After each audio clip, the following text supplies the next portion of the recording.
everyone. I'm Ashley McManus, Senior Director of Global Marketing at Affectiva, a smart AI company. Welcome to the Human-Centric AI Podcast, where each episode we will interview a thought leader doing cutting-edge work in the AI space. A little bit about us. Smart AI is the global leader in human insight AI, technology that understands, supports, and predicts human behavior in complex environments. We are bridging the gap between humans and machines for a safe and sustainable future. Our multimodal software and hardware solutions provide unprecedented human insight into automotive and behavioral research, supported also by Affectiva and iMotions, companies we acquired in 2021. Our Affectiva Media Analytics division provides the world's largest brands and market researchers with a deeper understanding of how customers and audiences engage with content, products, and services. Our industry-leading Emotion AI is used by 70% of the world's largest advertisers and 28% of the Fortune Global 500 companies. Today's episode features Graham Page, Global Managing Director, Media Analytics at Affectiva. Graham and I discussed some takeaways from his recent presentation on how brands can leverage Emotion AI for powerful campaigns during difficult times, plus a deep dive into our recent product release around conversational engagement and valence metrics. Let's listen in to learn more.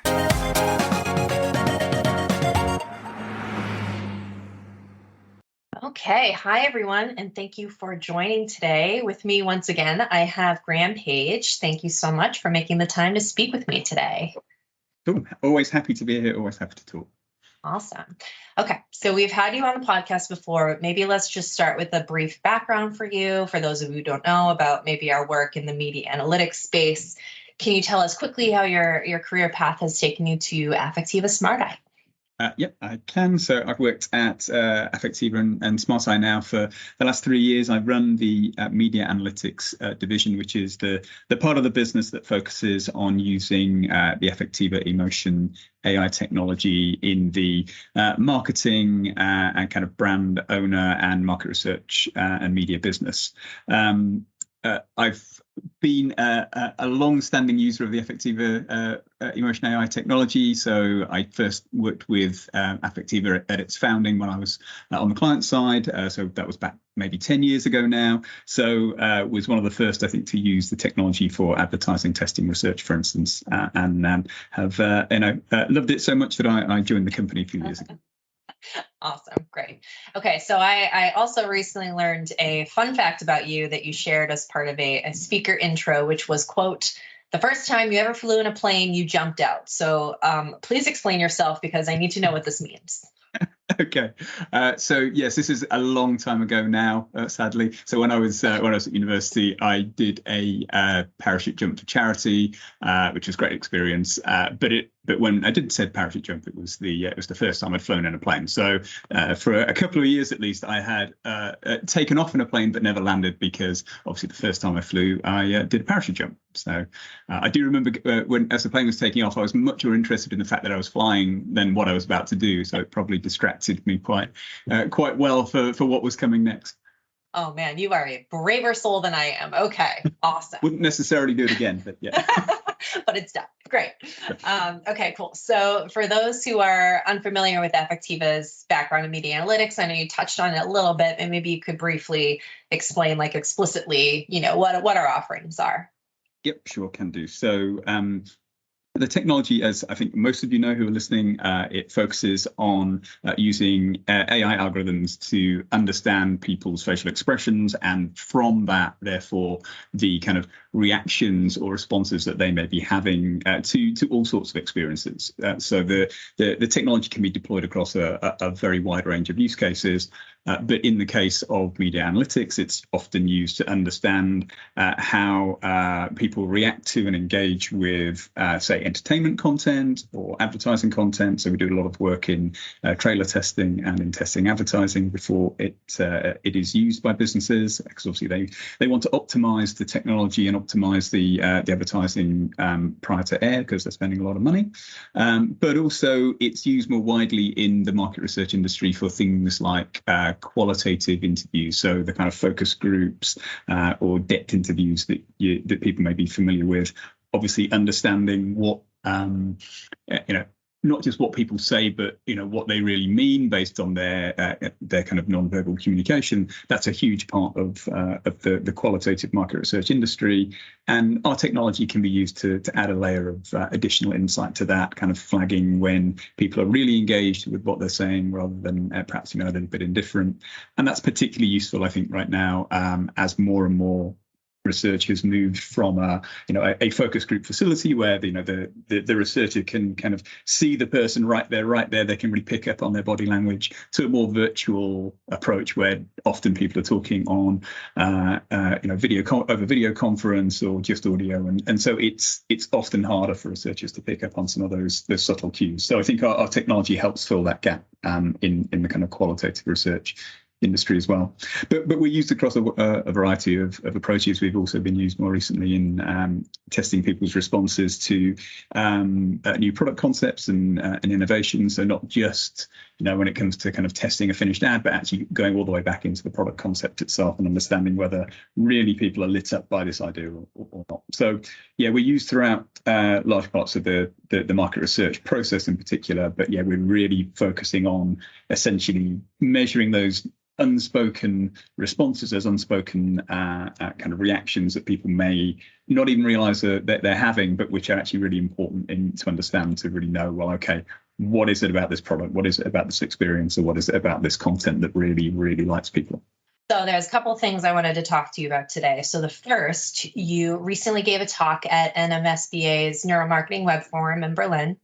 The talk titled "The World's on Fire, Fancy a Burger, Leveraging Emotion AI to Build Emotionally Powerful Campaigns in Difficult Times." And we will link to the description in the show notes, but maybe you could give a high-level overview of this keynote. Yeah, sure, happy to. So yeah, to kind of explain myself or explain the title, I guess we were really trying to deal with the topic that we're all living and have lived through some quite tough times, and still are doing so at the moment. And in kind of those difficult times, is it not just a bit crass for brand owners and advertisers to just kind of carry on as normal? So if we're facing a crisis, how can you kind of advertise bleach and talk to people about such trivia? And so we wanted to tackle that, because clearly, while the context may be different now for many people in many parts of the world, still life goes on, business goes on, business still has to carry on. So we wanted to understand really whether the right thing to do was to go quiet, or perhaps to change the way brands talk to consumers, or whether actually consumers can deal just fine with business as usual. So that was really what we looked at. We looked across a huge amount of data that we've got. We've obviously been working in the advertising space for a decade now. We researched over 70,000 ads. So we've got a really unique, I think, perspective on both the way people's reactions to advertising has changed, but also a perspective on what works and particularly what works in as the social climate changes. So that was really the areas that we looked at, and we actually found some quite interesting things, which are, for instance, that advertising, certainly response to advertising, has changed over the last decade. If anything, advertising has become more engaging, and maybe listeners may not fully agree with that, or it may not feel that way, but that's what the data says, is actually the content that we research has become more engaging on an emotional level over time. But the nature of that engagement has changed, and it has become, if anything, the reaction has become a little bit more negative. So advertising arguably is kind of becoming more emotional, but it may not be leaving people quite in as positive a frame of mind, which is kind of interesting, given that I think many advertisers are rightly trying to make an emotional appeal, because that is powerful, and it does mean that people engage. So I think we'd seen that trend a couple of years ago when we first looked at this, and we took another look at the data now in a kind of a post-COVID or living with COVID world, and it was interesting to see that trend had actually accelerated. So advertising continuing to be more engaging as perhaps advertisers take a more emotional approach, but the more negative, typically negative expressions that people, when people watch those ads, have tended to outweigh the more typically positive ones, which again is kind of interesting. So that was one interesting data point. But what was also interesting was then saying, well, okay, let's look at the advertising that's more effective versus less effective, and to see if there's a difference there. And in particular, let's look at advertising that deals with difficult issues. So over the last few years, we have looked at a number of different issues. We've done a lot of work with our one of our big partners, Kantar, to look at responses to advertising that deals with sustainability issues, responses to advertising that deals with COVID, responses to advertising that where the brand is trying to articulate its purpose, and other cases where they've taken an explicitly kind of inclusive approach to the casting or the storyline. So we've looked a lot at advertising recently that is dealing with an issue.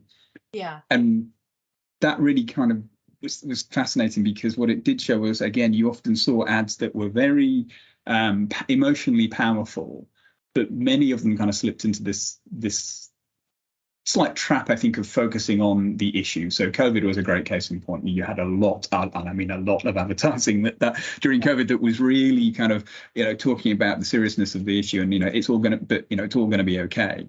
And actually, those kind of ads were engaging, but they didn't necessarily end up being effective. Whereas ads which either kind of had a message of hope because they showed concretely how the brand could contribute, or frankly, which kind of took a slightly lighter view of things, were actually a little bit more effective. And we saw that again in ads that deal with sustainability, for instance. Again, ads that focused a lot on the problem but less on the positive outcome actually were kind of less effective than the ones that perhaps dealt with the issue with some humor, for instance, or dealt with the issue in a way that clearly articulated how the brand can help that issue, and how by using the brand you can help address the issue. So it was fascinating that it's easy when it comes to difficult or serious topics. It is easy to dramatize the problem. That's arguably an easier thing to do than dramatize the solution. But it was the ads that dramatized the solution, or frankly, took just a lighter, more positive approach to the messaging, that actually ended up being more engaging and being more effective. So yeah, fascinating to see that thread of what, it's okay to be positive even in difficult times. It was interesting to see that thread through all of those kind of quite diverse topics that we looked at across the last 2 years. So yeah, that was really what we well done was, is it okay to be a bit lighthearted? Is it okay to take a positive view at a difficult time? And I think the answer is absolutely yes, it is, because that seems to be associated still with more positive outcomes. Sorry, long description of that, but hopefully that was concise perfect. enough. No, that was perfect. I think you answered my follow-up questions. I don't know if you wanted to add anything for, the two questions were, one of the takeaways was, using brand purpose in a powerful way. I think you did kind of address, what that means and how brands can approach and think about it. So that was great. And then also, I don't know if you want to add anything here based on your work. What are some tangible tips that you can share for creating and planning ad content in difficult times? I think you did touch on it, but I don't know if you wanted to expand at all. We can cover a bit more. I mean, on brand purpose, it's kind of interesting in that, lots of brands have, really sought to articulate a higher reason for being than just being a great product. And that, that continues to be a trend that we see. I think it can work really powerfully, but I'd make two observations. And one is, authenticity is absolutely critical here. If the brand doesn't have anything to say or doesn't actually contribute to the issue or the purpose that it claims to have, people can see through that a mile off, and you definitely see some quite negative reactions to content that fails that sniff test, for want of a better word. So I think authenticity is particularly important when it comes to brand purpose, and not being too kind of po-faced and grandiose about it. Most of these products are just products, and they're not going to fundamentally change the world without a lot of other changes. So again, being self-aware enough rather than taking an enormously dramatic approach and to that purpose, I think can actually be quite powerful. So again, we've seen that in a number of the examples that we shared in previous webinars. So I probably won't say more about it than that, but I think in addition to it's okay to be positive, I think it's also important to be self-aware enough that you have to have a purpose that you can stand behind and genuinely do something about. In terms of other kind of tangible tips, I mean, I think the only other thing I'd kind of say we saw in the work we did was just, I guess, around the fact that, you know, a universal theme can be, or kind of something that is emotionally powerful can be articulated with all sorts of different storylines and narratives. So particularly that, you know, the work we did on inclusion and diversity was fascinating in that many brands, I think, have worried, historically at least, I think times are definitely changing, but many brands I think have historically worried about, you know, using, minority characters or storylines that might come from, you know, kind of traditionally underrepresented groups for, you know, because they were scared of alienating a broader group or because they were scared it would only appeal to niche markets. And we saw very clearly in our data that that's not true. I think, you know, there are some really interesting ads that take a much more inclusive approach to casting a narrative, which, you know, done well, done in an engaging and empathetic way, were appealing to everybody. So, you know, it is interesting that I think a kind of a positive narrative can really cross all sorts of barriers. So in the case, for instance, also of some of the sustainability work we recently did, you know, ads that actually treated the topic with a bit more humor actually tended to appeal more and engage more with people who actually were more cynical and less committed to the sustainability and green cause. You know, perhaps perhaps the people that were really kind of currently committed to it all, you know, they know the seriousness of it. They don't need to be told. Whereas actually the people who are a bit more complacent about, you know, sustainability issues, you know, arguably those are the people that need to be reached. And it was the kind of the funny ads. It was the slightly less doom and gloom ads that actually appealed more to those people. So that was, I think, fascinating. Again, I think there's kind of universal themes, positive themes, messages of hope. They all, I think, have a much wider appeal than to just, you know, the people that are really perhaps committed to a particular cause. And that's I think a useful lesson for all advertising. Absolutely. Yeah. And we have a lot of content on both the sustainability and the inclusive advertising. So I'll drop some links. So if people are interested, they can read a little bit more, check that out. So shifting gears a little bit, also this past month, we announced that we had expanded our emotion AI offering for qualitative research with our new conversational engagement and valence metrics. So let's start with what they are. You know, what are these metrics and what do they do? Right. They may sound a little odd, so yeah, we better explain ourselves. Yeah. Expressiveness and valence, two slightly odd words. So expressiveness really is just a measure of really whether when people are, you know, experiencing something, engaging with content or whatever it may be, you know, are they showing that engagement on their face? Are they showing lots of expressions, or are they just kind of sat there like a bump on a log? And obviously, generally speaking, you don't really want people to be stony faced. You want people to show some kind of expressiveness, and we've seen over many years that, you know, content that generates expressions is usually associated with more positive behavioral outcomes, so sales effects for advertising, propensity to see films, etc. So it's an important measure because it's a good kind of headline as to whether you've engaged people or not.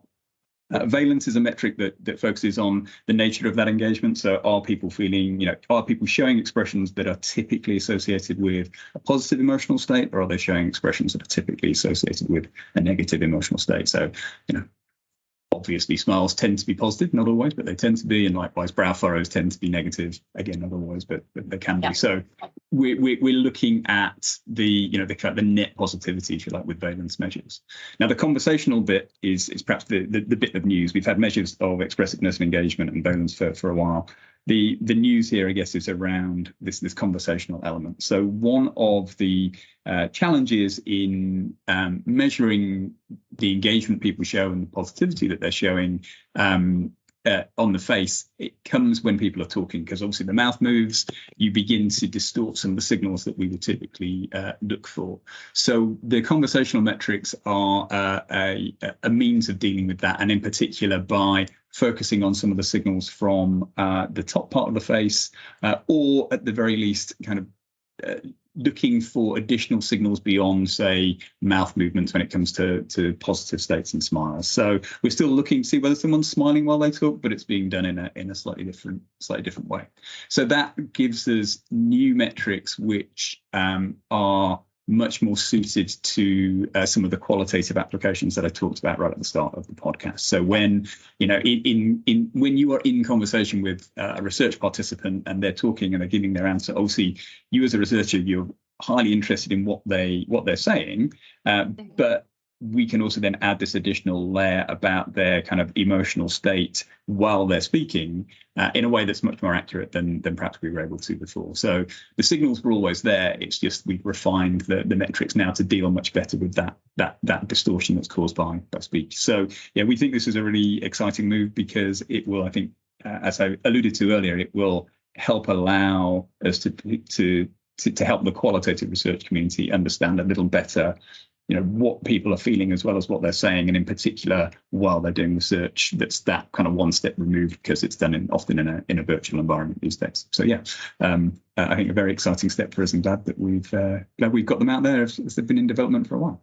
Yeah, absolutely. And I think after reading the press release, also to add on to that, the two things I took away were really, that we're continuously innovating to, meet these kind of market challenges. And then you did mention that virtual component. So being able to evolve to, meet these needs of these researchers, as you mentioned, as things are kind of moving more virtually, is just really exciting.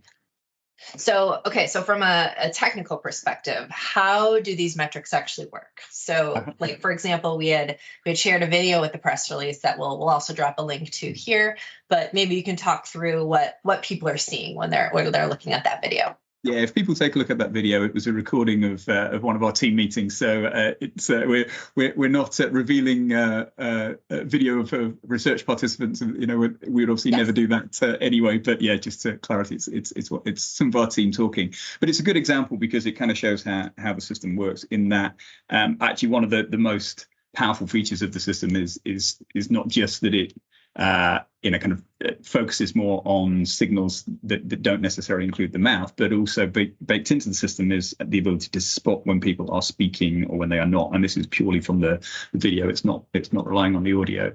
So that's important because in say a group discussion where one participant might be talking and the rest are kind of listening, the person that's talking is where we need to kind of apply some of these new metrics to. So actually what the system does, and you'll see this in that video, is while one of the meeting participants is talking, it's applying those conversational metrics to her signal. So we're able to understand a little more about her emotional state without the issues caused by mouth movements. But for everybody else that's listening, we're applying on normal metrics. So we're looking across the whole face all the time and are able to get their full reaction just from the points where they're listening. But then, of course, when the conversation changes and somebody else starts speaking, the system detects that, spots when someone else is talking and applies the metrics to that individual. And then the person that was talking, now we're just going back to our normal metric set that looks again at the whole face.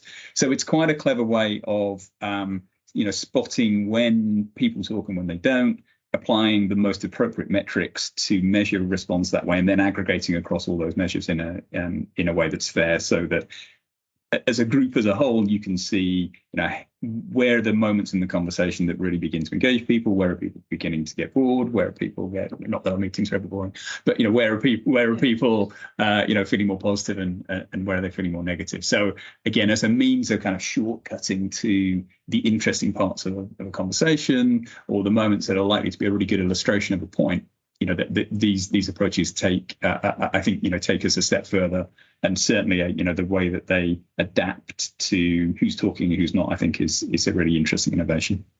So cool, love it.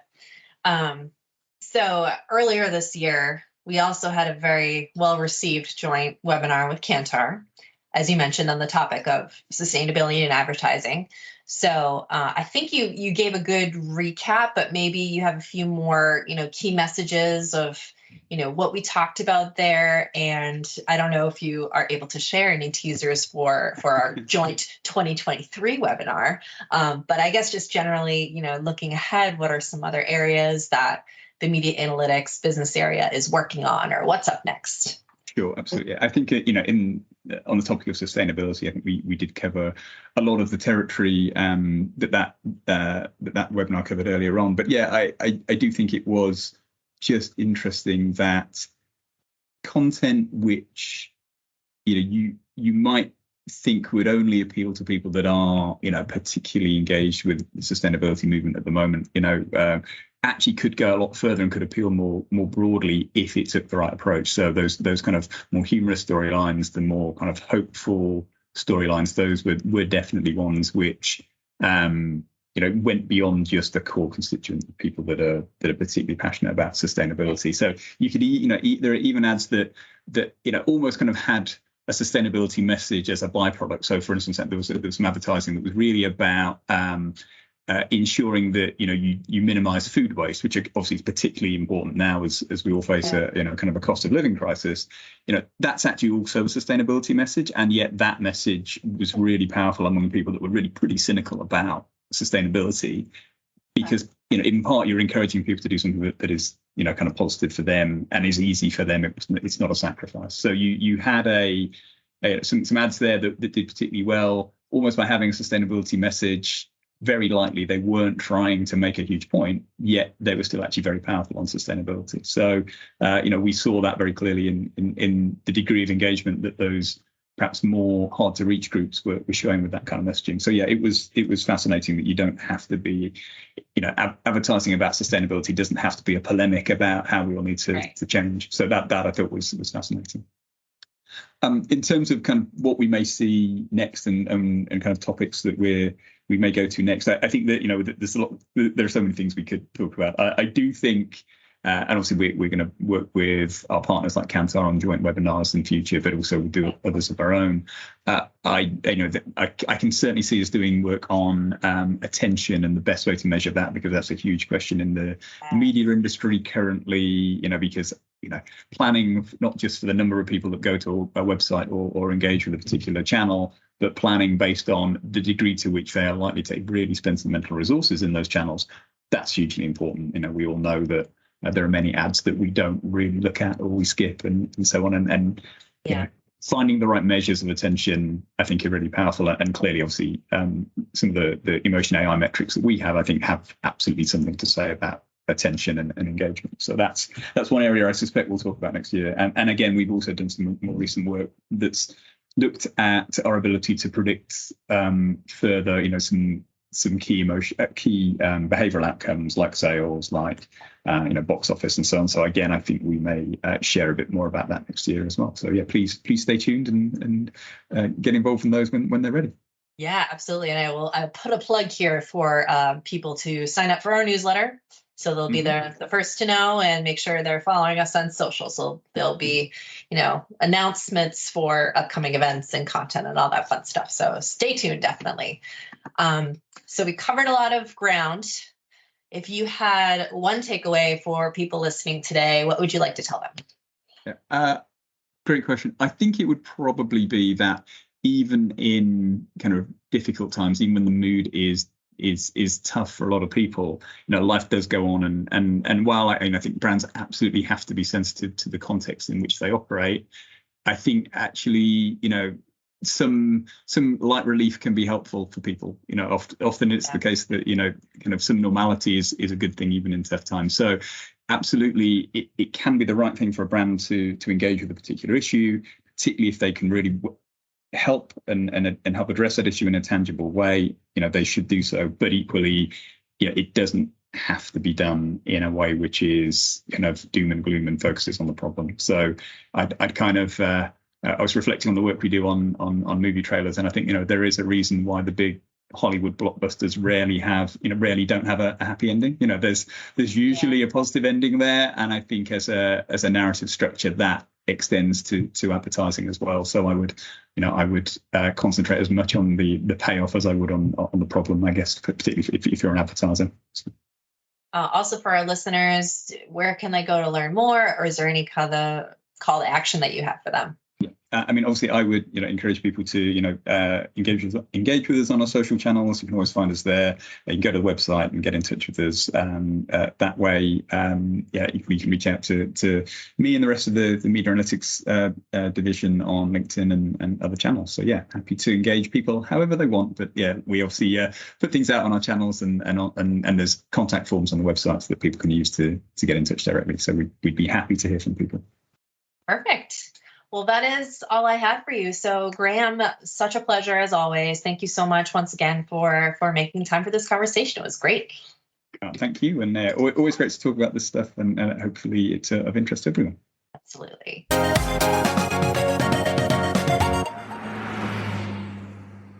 It's always fascinating talking with Graham and our team about the type of data we can see in our global emotion database, the insights we're able to uncover for brands, clients, customers, but also diving deeper into some of the most recent developments with our new conversational metrics. We heard what our customers needed and are always innovating to make their lives a little bit easier. I hope you enjoyed today's episode. Don't forget to subscribe to the Human Centric AI podcast on iTunes, Google Play, Stitcher, or wherever you get your podcasts for new episodes. We're also on social media, so please reach out to us on Twitter, Facebook, LinkedIn, and Instagram at Affectiva or at SmartEye to share any feedback you have on the show and weigh in on the discussion using hashtag HumanAIPodcast. Don't forget to rate us and comment with your feedback to help make the podcast more discoverable for others. Until next time, thanks for listening.